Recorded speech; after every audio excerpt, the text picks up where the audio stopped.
రీతిలో అర్హతలు ఉన్నాయా లేదా అనేటువంటి పద్ధతిలో అతనికి అవకాశం దక్కే ఏంటి సార్ అర్హతకి పరిస్థితి ఉండొచ్చు. సంబంధించి మీరు చెప్తున్న క్రైటీరియా ఏంటి సురేష్ గారు? నేను చెప్పేది ఇప్పుడు ఆ సున్నపరాయికి criteria ఏంటో సంబంధించినటువంటి ఇప్పుడు ఇప్పుడు గతంలో వ్యాపారంలో కానీ దీంట్లో కానీ కొత్త అయితే కాదు.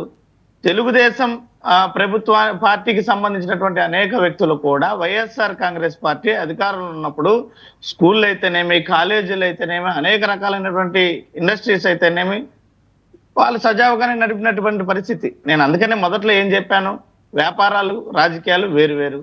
ఎక్కడ ఎవరికి కూడా రాజకీయ పార్టీకి ఒత్తాసు పలికారు కదన్న వ్యాపార సంస్థలు ఇబ్బంది పెట్టాల్సినటువంటి పరిస్థితి అయితే ఉండాల్సినటువంటి అవసరం లేదు.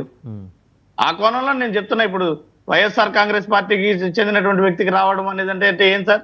తెలుగుదేశం పార్టీ అధికారంలో ఉన్నా లేదా కూటమి ప్రభుత్వం ఉంటే భారతీయ జనతా పార్టీకో జనసేనకో తెలుగుదేశంకే వ్యాపార అవకాశాలు దక్కాలన్నటువంటి ఏమన్నా ఉందా? అలా ఏం లేదు కదా. సో వెంకటరెడ్డి గారు చేస్తున్న మైనింగ్ సక్రమమే అంటారు? సక్రమైంది కాబట్టి ఈరోజు ప్రభుత్వం లీజు మంజూరు చేయడం జరిగింది కానీ సక్రమమైంది కాదైతే ఎందుకు ప్రభుత్వం ఆ విధంగా ఇస్తుంది? ఓకే, సో మీ జస్టిఫికేషన్ బాగానే ఉంది. ఒకసారి జనసేన అధికార ప్రతినిధి శివపార్వతి గారి దగ్గరికి వెళ్తాం. అటవీ నాదే, వేట నాదే, చిరుత సినిమాలో డైలాగ్ మీకు గుర్తుండే ఉంటుంది. సో ఇక్కడ అటవీ పవన్ కళ్యాణ్ గారిది, వేట కూడా అయిందే.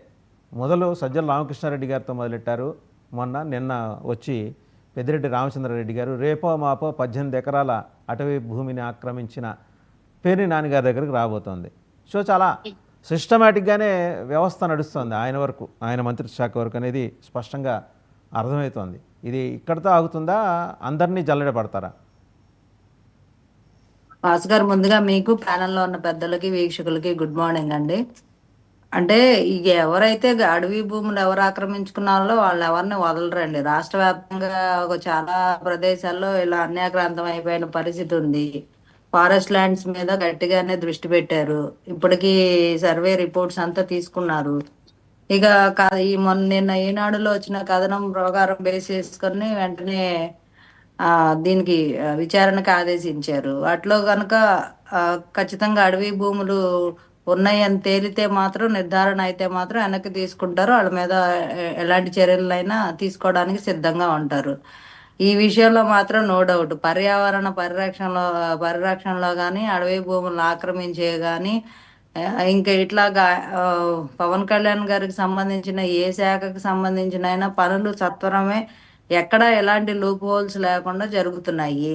ఖచ్చితంగా వాళ్ళ మీద యాక్షన్ తీసుకోకపోతే మరి భయం ఉండదు కాబట్టి కేసులు మాత్రం గట్టిగానే ఉంటాయి.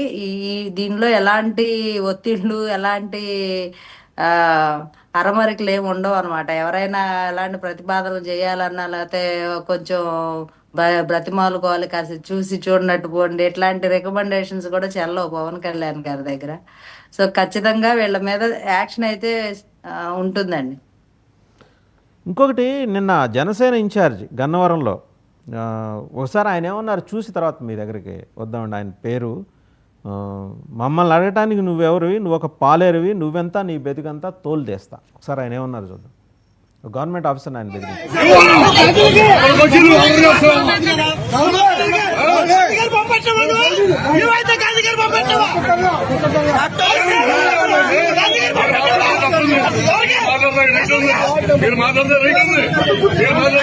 కంపెనీలో పెట్టామని చెప్పన్నారు.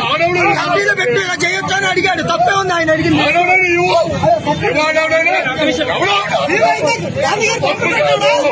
ఇంకా వెళ్ళలేండి, ఇంకా చాలా చాలా అన్నారు, ఇంకా వెళ్ళలేము, అక్కడితో ఆపేద్దాం. నువ్వెవడివి, నువ్వు ఒక పాలేరువి, నువ్వెంత, నీ బెతుకంత. ఏంటండి మీ పార్టీలో, ఇంత క్రమశిక్షణ గల పార్టీలో రోజుకొకళ్ళు ఇట్లా తయారవుతున్నారు? జనరల్గా మీది ఉన్నంతలో వ్యవస్థలో మీరు కానీ బీజేపీ కానీ చాలా సిస్టమేటిక్గా పోతారు అండ్ క్లియర్ కట్ ఇన్స్ట్రక్షన్స్ కూడా వస్తాయి మీకు.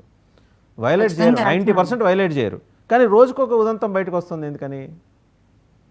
రోజుకో కొందంతం ఎక్కడ రావట్లేదులేండి. ఇలాంటి ఏదన్నా జరిగినా కూడా సస్పెండ్ చేస్తారు పార్టీ నుంచి, ఇమ్మీడియట్ గా ఉంటుంది action. At the same time ఇప్పుడు ఇట్లాగా పోయినసారి కూడా ఇలాంటి 1-2 సంఘటనలు జరిగినా కూడా చాలా స్ట్రిక్ట్ గా వార్నింగ్ ఇవ్వడం జరిగింది ఇన్ఛార్జీలకి, లేకపోతే నాయకులకి, సెకండ్ గ్రేడ్ నాయకులకి, కార్యకర్తలతో సహా లెటర్ ఇచ్చి మరి ఏం మాట్లాడొద్దని చెప్పే పరిస్థితి ఉన్నప్పుడు ఇలాంటివి జరిగినా ఉపేక్షించే పరిస్థితి అయితే పార్టీలో ఉండదండి. మీకు గుర్తుందా, గవర్నమెంట్ ఆఫీసర్ మీద దాడి చేస్తే కడప జిల్లాలో పవన్ కళ్యాణ్ గారే స్వయంగా వెళ్ళి ఆయన పరామర్శించి వచ్చారు. ఇవాళ కూడా అలాంటిదే జరిగింది. దాడి జరిగితే ఎవరైనా ఒకటేనండి. ఇప్పుడు వైఎస్ఆర్సీపీయా, తెలుగుదేశమా, జనసేన, బీజేపీయా కాదు అక్కడ. ఎవరైనా గవర్నమెంట్ ఆఫీసర్స్ మీద దురుసుగా ప్రవర్తించినా, ఇట్లాగా మాట్లాడినా, మ్యాన్ హ్యాండ్లింగ్ చేసినా ఇలాంటివి క్షమించరాని నేరాల కిందే ఉంటుంది. పార్టీలకు అతీతంగా ఉంటది యాక్షన్ ఇక్కడ. సో మా పార్టీ అనేమో వాళ్ళకేం పెద్దపేట వేసేదో కిరీటాలు పెట్టం. ఇలా ఎవరు చేసినా తప్పు తప్పే, దానికి సరైన యాక్షన్ కూడా ఉంటుంది. ఇప్పుడు వాళ్ళు ఎందుకు అతను అలా మాట్లాడాడు, ఎందుకు అలా దాడి చేశాడు, దాని మీద కేసులు ఉంటది కదా, అధికారి కూడా పెడతాడు, పార్టీ నుంచి కూడా యాక్షన్ తీసుకుంటారు. అంత ధైర్యం ఆయన చేయకపోవచ్చు, ఎందుకంటే ప్రభుత్వంలో ఉన్న పార్టీ కాబట్టి ఆయన కేసు పెట్టే సాహసం ఆయన చేయకపోవచ్చు. ఎందుకు చేయరండి, చేస్తారు. మీరు అధికారులను ఏదో తక్కువ అంచనా వేస్తున్నారు, ఖచ్చితంగా చేస్తారు. వాళ్ళు చేయకపోయినా పార్టీ నుంచి అయినా కేసు పెడతారు, ఇబ్బంది ఏం లేదు. ఇలాంటి విషయాల్లో మాత్రం పవన్ కళ్యాణ్ గారు చూస్తూ ఊరుకోరు. అక్కడ ఎవరున్నారు అనేది కాదు, కానీ అధికారుల మీద కానీ ఇట్లా దురుసుగా ప్రవర్తించినా, ఇట్లా మాట్లాడినా వాటిని ఎంటర్టైన్ చేసే పరిస్థితి అయితే పార్టీలో లేదండి. వాళ్ళు ఎంత బాగా కష్టపడి పనిచేసే లీడర్స్ అయినా కూడాను వాళ్ళు ఇలాంటివి చేస్తే ఆయన ఏమి ఉపేక్షించరు.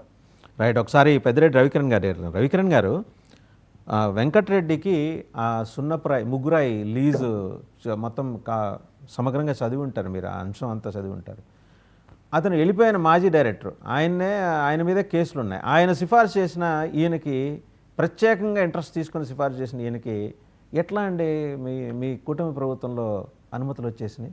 చివరికి మీ కూటమి కార్యకర్తలే ఫిర్యాదు చేయాల్సి వచ్చిన పరిస్థితి గవర్నమెంట్కి. వాసుదేవన్ గారు, ముందుగా మీకు తోటి ప్యానలిస్ట్కి 9 టీవీ వీక్షకులందరూ శుభోదయం అండి. ఇప్పుడు మన రాష్ట్రంలో అండి ప్రభుత్వాలు మారినప్పుడల్లా వేరే పార్టీ నేతల్ని వేధించే కార్యక్రమం, వారి యొక్క వ్యాపారాలు లేకపోతే ఇండస్ట్రీస్ ని వేధించే కార్యక్రమం, వారు దాన్ని వదిలేసుకు వెళ్ళిపోయే కార్యక్రమం గత ఒక దశాబ్ద కాలంగా కొంచెం ఎక్కువగానే అవుతుంది.